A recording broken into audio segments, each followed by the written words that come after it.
대표 기도해 주신 그 기도대로 저희가 나아가야 될 줄 압니다.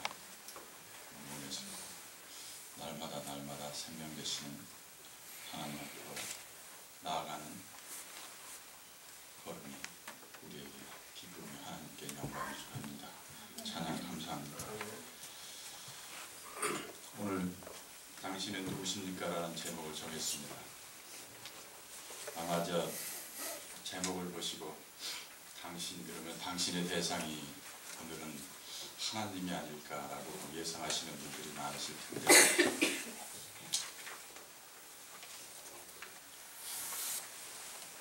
오늘 당신의 대상은 하나님이 아니고 바로 우리들 자신입니다. 저는 하나님 잘 모릅니다. 하나님이 당신의 그 무한하신 신비를 조금씩 보여주시는 것을 그저 믿고 바라고 제 자신을 열어놓고 겸손하게 가려고 노력하는 한 사람일 뿐입니다.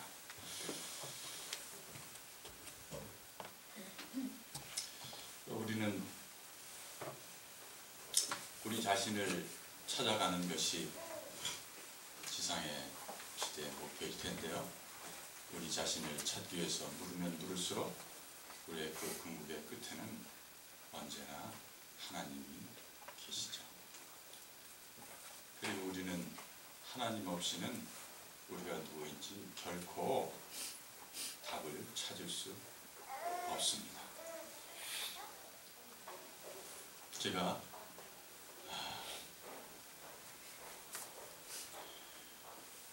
취업 전 어린아이들이 부르는 노래를 동요라고 합니다. 세상 때가 묻기 전에 그것도 초등학교 들어가면 좀 때가 묻죠. 초등학교 들어가기 전에 4살, 5살 아이들이 부르는 노래. 그 중에 노래가 동요 하나가 있습니다. 당신은 누구십니까? 예, 어른의 목소리로 동요를 부르려니까 참 그렇죠. 마음이 어린아이와 같아야 된다고 하는데 말입니다. 저는 누구입니다. 그러면 그 이름 아름답구나. 그죠? 2절입니다. 당신은 누구십니까? 나는 자기 이름 되잖아요. 그럼 2절은 그 이름 뭐야? 멋지구나. 3절 또 있습니다. 괴로우시죠? 당신은 누구십니까? 나는 김현만. 그 이름 재미있구나. 여러분, 인생이 아름답고 멋지고 재미있으십니까? 하나님은 그렇게 살라고 여러분들을 이 세상에 한 번뿐이 이 세상에 보내셨습니다. 제가 진지하게 묻겠습니다. 여러분, 당신은 대체 누구십니까? 여러분의 생각이 여러분이십니까? 여러분의 감정이 하루에도 수십 번 일렁이는 감정이 여러분입니까? 여러분의 오감으로 느껴지는 모든 것이 여러분입니까? 아니면 여러분의 이름이 여러분입니까? 여러분의 직업이 여러분입니까? 아니면 여러분의 직장에서의 지위가 여러분입니까?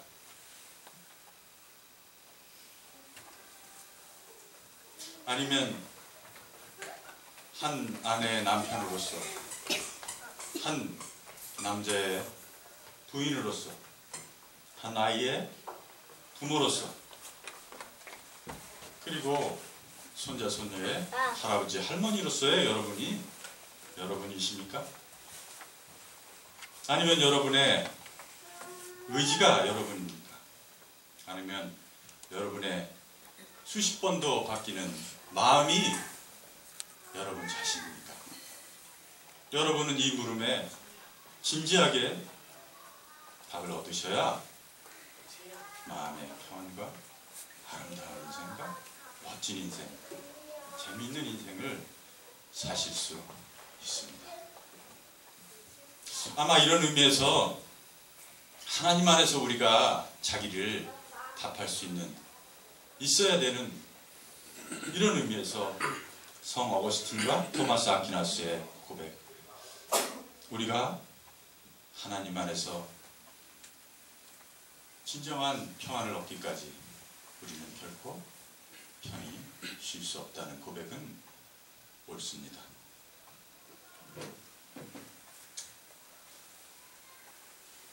마태복음 7장 16절에는 이런 말씀이 있습니다. 그의 열매로 그들을 알지니 좋은 나무마다 아름다운 열매를 맺고 못된 나무가 나쁜 열매를 맺습니다. 나더러 주여 주여 하는 자마다 다 천국에 들어갈 수 없고 다만 내 아버지의 뜻대로 행하는 자라야 들어가리라. 그날에 많은 사람이 나더러 이르되 주여, 우리가 주의 이름으로 선지자 노릇도 하고 주의 이름으로 귀신도 쫓아내고 주의 이름으로 많은 권능을 행치 아니하였나이까 하리니 그때 내가 너희에게 밝히 말하되 내가 너희를 도무지 알지 못하니 불법을 행하는 자들아 내게서 떠나가라 하리라. 저는 이 말씀을 접할 때마다 참 모골이 성향합니다. 참 무서운 말씀이죠.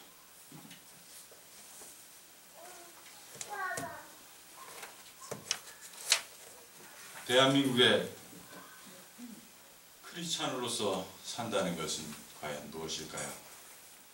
크리스찬의 정체는 무엇일까요? 오늘 사실은 저희는 궁극적으로는 오늘 기도해 주신 분의 기도 속에 있는 것처럼 세상에 빛이 되고 소금이 되는 역할로서 세상에 우뚝 솟아야 되는데 우리는 세상에 나가는 건 엄두도 못 내고 우리 안에서 너무나 많은 문제를 야기하고 있는 시점입니다. 교회 세습의 세습과 재정의 비리, 재정의 투명성의 부재. 목동의 어느 대형 교회는 아마 익히 잘 아실 겁니다. 교인이 반반씩 나눠서 주일에 한 패는 교회당 안에서, 한 패는 교회당 밖에서 천막을 치고 예배를 보고 있습니다. 과연 그들은 하나님이 그런 예배를 받으신다고 믿고 그러는 걸까요? 그 교회 이름이 제자입니다. 제자. 이름이라도 제자라고 짓진 않죠.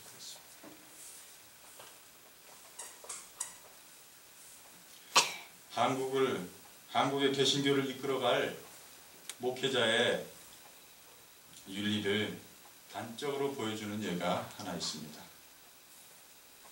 교회 공동체 안에서 누가 누구를 치리한다든가 징계한다는 것은 굉장히 조심스럽고 두렵고 떨리는 행보입니다. 그럼에도 불구하고 피해자가 버젓이 있고 그 피해자들의 증언이 생생하게 책으로까지 출판되는 그런 상태에서 가해자는 정신병자라고 미친놈이라고 그런 지경이라서 이해한다고 하더라도 한국의 목회자들은 이리저리 눈치만 보고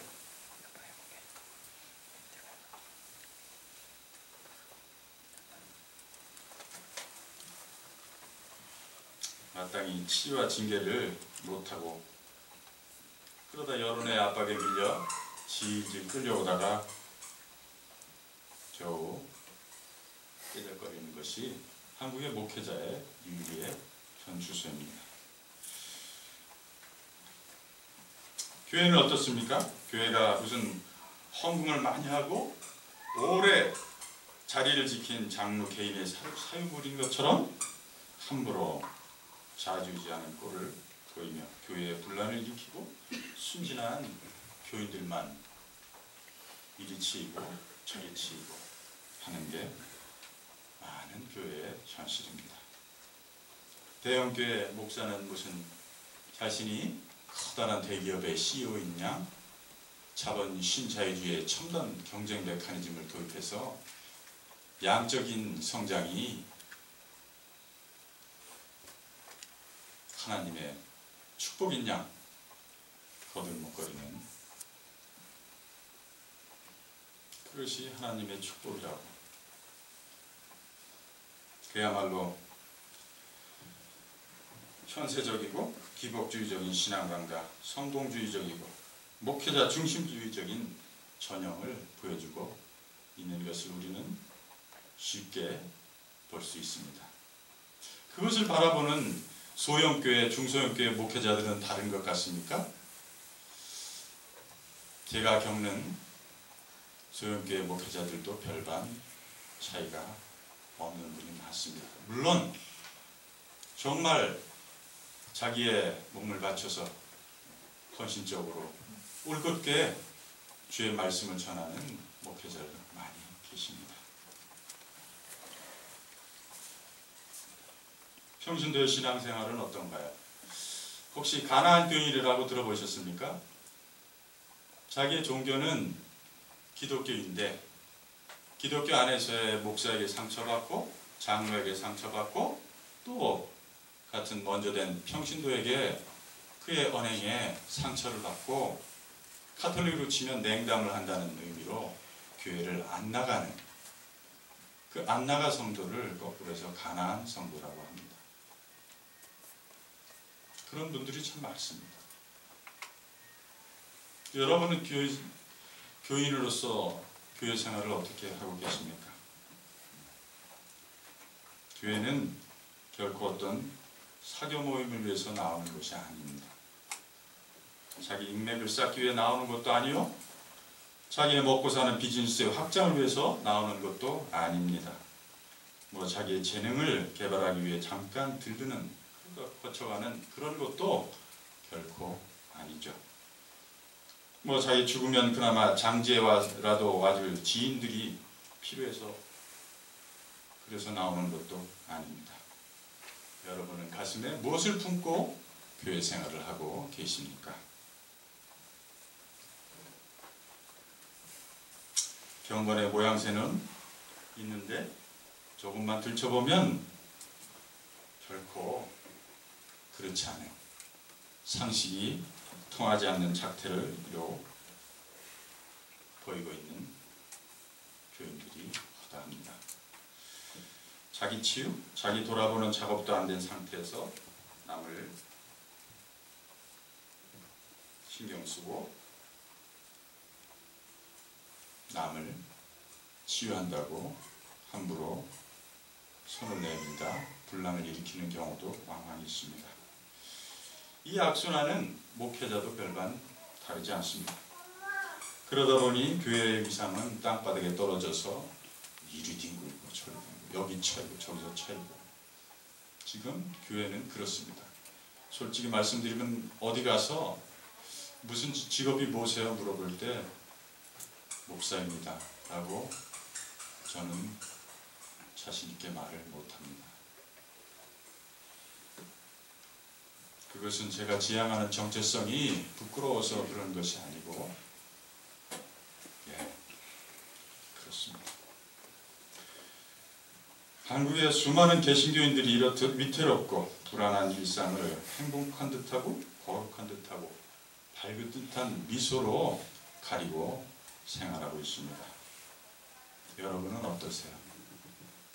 적어도 여러분은 여기는 이 한국의 개신교회 베이스 캠프입니다.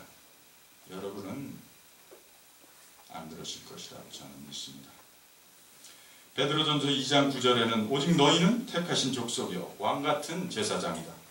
거룩한 나라요 그의 소유된 백성이니 이는 너희를 어두운 데서 불러내어 그의 기이한 빛에 들어가게 하신 자의 아름다운 덕을 선전하게 하려 하심이라라고 베드로는 강력하게 우리의 정체성을 말해주고 있습니다.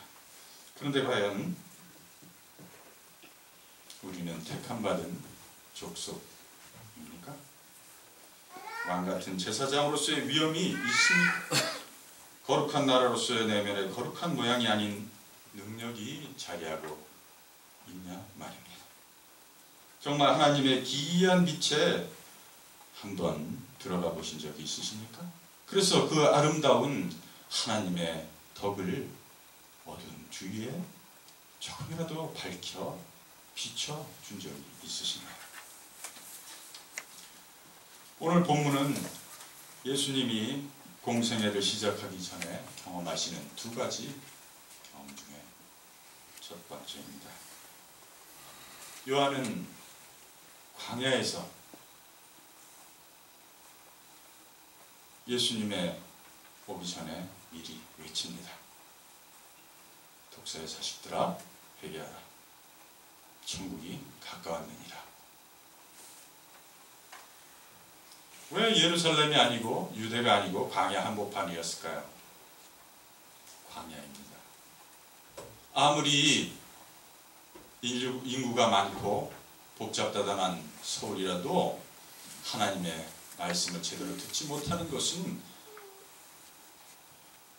선지자에게는 광야입니다. 그런데 온 유대와 예루살렘 전 지역에서 허다한 무리가 회개의 세례를 받고 오더라. 이 이야기는 공간복음 마태마가 누가복음에도 있고 또 요한복음에도 조금 에스토레의 형식은 다르지만 요한의 증언으로 나와 있습니다. 요한복음에는 성령이 비둘기같이 하늘로서 내려와서 그의 위에 머물렀더라. 그가 자기보다 먼저 계심이라 한 것이 이 사람이다. 내가 물로 세례를 주는 것은 그를 이스라엘에게 나타내려 함이라 라고 요한이 증거하는 것으로 보아서 오늘 이 사건은 매우 중요한 것입니다. 예수님은 이제 3년 남짓의 온 인류를 위한 공생애를 사시기 위해서 첫 발을 내디십니다. 기억하십시오. 그리고 명심하십시오. 오늘 이 사건으로 말씀과 성령으로 한 몸을 이루신 예수님을 말입니다. 그리고 이 첫 발이 알파요 오메가인 것을 말입니다. 여러분이 참 성도시라면 크리스찬의 성도의 인생은 이 사건 안에 있고 또 이 사건 안에 있으셔야 됩니다. 세례의 의미는 잘 아시듯이 나의 과거의 죄악 가운데 잡혀있던 모든 세상적인 것들을 다 떨쳐내고 허리도 남김없이 청산하고 결코 뒤돌아보지 않고 이제부터는 주님만이 나의 의지처시요, 나의 생명이요, 나의 힘이요, 나의 방패요, 나의 바위 되신다고, 나의 생명의 근원 되신다고 고백하면서 하나님의 안으로 들어오는 자기의 확신이요, 자기의 의지요, 자기의 결단이 것입니다. 과거 종되었던 일체의 죄악이나 구습에서 탈출이요, 해방이요, 졸업이요, 완전한 결별인 것입니다. 아니요, 사별인 것입니다. 그래서 새로운 주의 자녀로 세상 앞에 다시 당당하게 서는 것입니다. 그것이 세례의 진정한 의미이고 세례 사건입니다. 그래서 물 위로 올라오니 하늘이 갈라지며 성령이 비둘기같이 자기에게 내려오심을 보시더니 하늘에서 음성이 들리되 너는 내가 사랑하는 자라. 내가 너로 기뻐하노라. 하나님은 태초에 천지 만물을 6일 동안 지으시고 그 날마다 지은 것을, 당신이 지으신 것을 보고 심히 기뻐한다고 고백하셨죠. 보시기에 심히 좋았다. 첫사람 아담을 당신의 형상으로 빚으시고 후무케하셨고, 그 독과하는 것이 참 안 돼 보여서 돕는 배필을, 이불을 동거하게 하시는 그 사랑을 기억하시기 바랍니다. 선악과를 따먹고 에덴에서 쫓겨날 처지에 있을 때에도 가지옷을 지어 입히시며 마지못해 내보내시는 그 사랑을 기억하시길 바랍니다. 하나님이 이제 첫째 아담은 당신에게서 멀어졌으나 다시 죄와 사망으로부터 떨치고 나와 물 가운데서 우뚝 일어서는 둘째 아담 예수님, 아니 오늘 우리 크리스찬들에게 말씀하고 계십니다. 너는 내가 사랑하는 자요.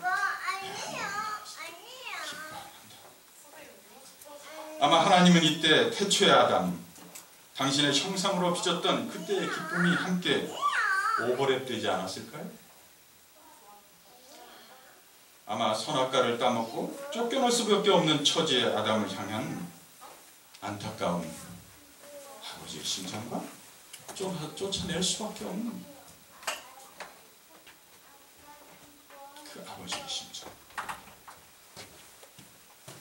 아마 만감이 하나님은 쫓아내시지 않으셨겠습니까? 그래서 돌아온 둘째 아담에 더 기뻐하지 않으셨겠습니까? 자신의 과거의 사망의 어두운 습성을 벗어버리려고 노력하는구나. 그래서 물 가운데서 우뚝 일어서는 의지를 보이는구나. 죽음에 묶여 있었던 모든 무지, 중도, 교만, 자만, 허영 등에서 탈출하려고 네가 애를 쓰는구나. 더 이상은 이렇게 살지 말아야겠다고 다짐하며 가문에 대대로 전해지는 쓴뿌리를 너에 대해서는 끊어내려고 네가 노력하는구나. 너는 내가 사랑하는 자요? 내가 그걸 위해서 기뻐. 사람에게 받은 상처는 사람에게만이 치유될 수 있음을 믿기에 내가 이웃이 되려고 먼저 손을 내미는 거야. 대면대면한 관계 가운데서도 상대방의 그 상처를, 슬픔을, 아픔을 눈치채고 머리가 아닌 가슴으로 다가가려고 노력하는 거야. 믿음은 날마다 자기를 초국하는 것이라는 것을 깨닫고 삶에 자발적이고 적극적이고 자원하는 심령으로 너를 군중의 시험대 위에 조심스럽게 올려놓는구나. 너는 내가 사랑하는 자요. 내가 너로 인하여서 기뻐하노라. 자신의 모든 욕망을 지우고 가난한 심령을 소유하려고 노력해보는구나. 세상이 다르게 돌아갔으면 하고 애통해하고 생명이 고통당하고 아파하고 파괴되는 것에 못 견뎌 가슴 저면서 나에게 매달리는. 너는 내가 사랑하는 자요? 내가 너로 인하여서 기쁨을 이기지 못한다. 한편으로는 부족한 사람, 잘못을 저지른 사람들을 저들이 무지와 아집으로 그런다는 것을, 저들이 자기 탐욕으로 그런다는 것을 알고 온유와 겸손과 인내로 가르치고 보살피고 기다려주려고 하는구나. 불의가 판치고 거짓과 겉모술수가 난무하는 세상을 보고 의에 줄이고 네가 목이 마르구나.